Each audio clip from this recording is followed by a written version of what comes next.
My name's Marcia, and welcome to We Share Stories from San Jose Public Library. Tonight we'll read What? Cried Granny, an almost bedtime story by Kat Lum. Let's begin. What? Cried Granny.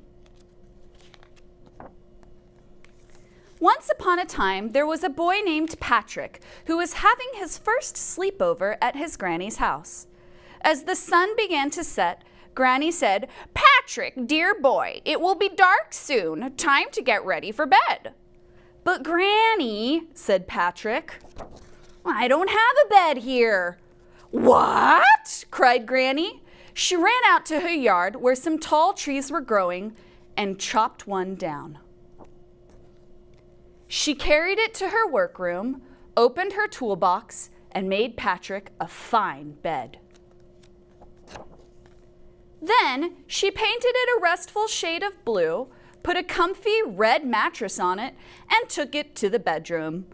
"There you are, dear boy," said Granny. "Now, climb into bed, lay your head on the pillow, and sail off to dreamland." "But Granny," said Patrick, "I don't have a pillow here." "What?" cried Granny. She ran out to her hen house, woke up the chickens, and collected a big batch of feathers. She took them to her sewing room, where she made a bag out of cloth. Then she stuffed it with the feathers, sewed it up neatly, and gave it to Patrick. "There you are, dear boy," said Granny. "Now climb into bed, lay your head on the pillow, tuck the blanket under your chin, and I'll kiss you goodnight." "But Granny," said Patrick, "I don't have a blanket here." "What?" cried Granny. She ran outside and headed for the hills where a flock of sheep were snoozing. She sheared off some of their wool and ran right back home.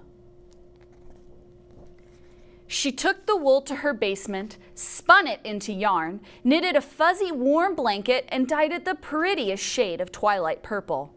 When it was dry, she carried it upstairs and spread it on the bed. "Now, dear boy," said Granny, "climb into bed, lay your head on the pillow, tuck the blanket under your chin, give your teddy a big hug, and turn out the light." "But Granny," said Patrick, "I don't have a teddy bear here." "What?" cried Granny. She grabbed her emergency sewing kit, tore down the living room curtains, cut, sewed, stuffed, added button eyes and a red ribbon, and made a teddy bear for Patrick. "Now, Patrick," cried Granny, "climb into bed. Lay your head on the pillow. Tuck the blanket under your chin, give your teddy bear a big hug, and go to sleep." "But Granny," said Patrick, "it's morning." "What?" cried Granny. Well, thank you so much for joining us for We Share Stories from San Jose Public Library. If you'd like to learn more about locations, hours, and events, visit sjpl.org. Have a good night.